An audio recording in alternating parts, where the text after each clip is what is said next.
Co-sponsored by Heinz Yellow Mustard. I'll explain in a minute. We're here for the title matches in today's JBT event. Solomon Salama taking on Marquand Rivers. We're in battle bag. They started this match with 2 balls each. Marquand led after frame 4 and almost did the weirdest thing ever and elected to not take away one of Solomon's bowling balls until we insisted. Solomon insisted and finally got rid of it. And now it's just 1 ball for Solomon. However, that 1 ball is his target zone that's won him like $20,000. So that's not too much of a penalty for this guy. He's got, with that spare, 97 in the 5th, and that trails by 5 against Rivers, who, now I'll explain, the Mustard cramped up very badly a couple matches ago. They could not get him to uncramp, and someone suggested Mustard. I had never heard that before. Who suggested that? Yeah. TJ's dad. Apparently everybody knows that but me. So, because he had a shot of the good stuff, managed to get past TJ in that title match. If you want to talk about unfair. Solomon trying to will that 7th pin down, can't get it to go. So he'll continue to trail through 6, depending what Q can do. He is still trying to shake off this leg cramp. When he is crampless, he is wonderful. He has 1 title already this year at Norwalk. Regardless of the result of this match, Solomon will be taking on Leo's Chin for the U17 title match over here. Tickles that 7 over. And it's a close one. Boy. Anyway, obviously, when you're an athlete, no cramp anywhere is good,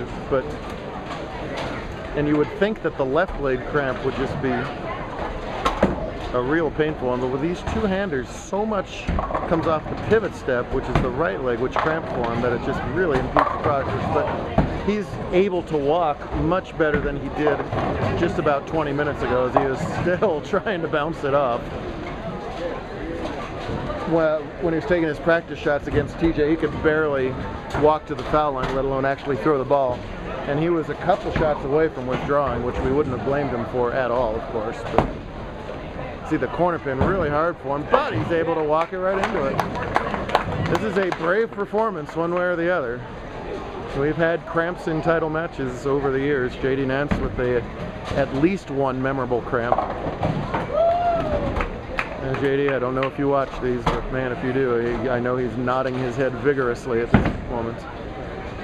So wow, trips that forward. The main thing that you lose is ball speed. You're just not able to generate the leg speed that you would generally have, especially for these 2-handers. They generate so much of their power from their legs. And it is a mental challenge. I talked about this with TJ's dad. It's a mental challenge to just completely put your opponent out of your mind. I think TJ struggled with that a little bit, and although TJ was hurting in his hand too, and I think Solomon's struggling with that a little bit, as game tested as Salama is.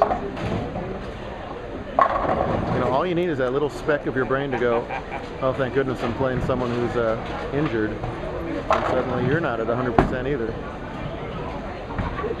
Oh! Well, that was interesting. That was a chop and a non-chop in the same frame. He slid it over, and then it fell down anyway. The deficit is 8 for Salama, spare working into the 9th frame. And this is a couple weeks in a row where Solomon has really had to dig something out, where he hasn't had his best look. His semifinal match at Antelope last week against Christian Apollonia was fascinating. Similar deal too. He did miss a 9 count in the 2nd. Right now that's the difference in the match, as he shreds that rack in the 9th frame and kind of gives it the, yeah, fine, what'd I do so different there? Disgusted. I told him that if he wins, we'll actually, complete his haircut. I don't know how well it's going to show up in the lighting. It didn't show up well. I have no idea what I'm talking about. But here's Rivers in the 9th, strike working. Gets the light hit to carry. Extends his lead to 22, but it's not over. He goes 9 spare strike for 210. Solomon's got 213 in the wood, so a strike here wins. Anything less than a strike, Salama can take it away. And what a brave performance for Rivers. Literally seconds away from withdrawing, and he is 1 good shot away from winning.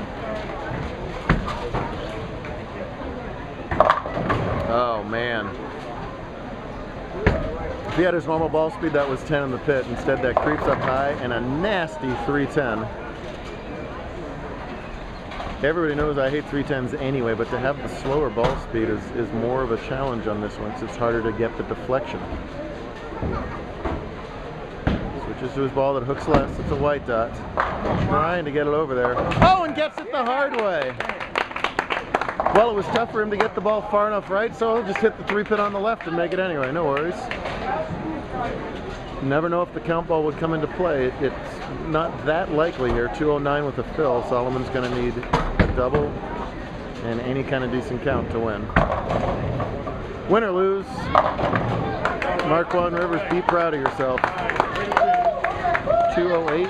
Solomon needs double 6. Well, every bowler dream, shoot 2 strikes in the 10th frame to win a title.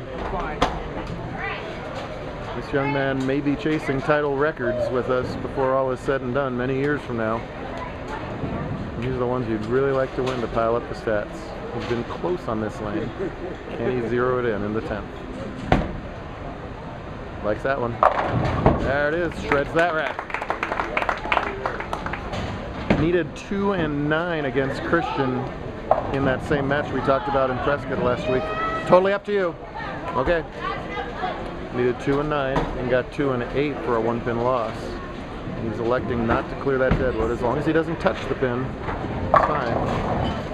That should be well left of his break point. I don't know if he's waiting. I think he said he wanted to go, so let's just let him go. I think he was just thinking about it. Thank you though for being so quick.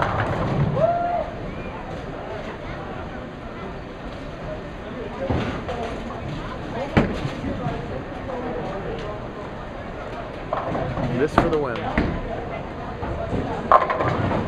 Oh! Shredded that rack just like the previous 2. The 10-pin doesn't fall and Marquand Rivers wins it. Oh my goodness.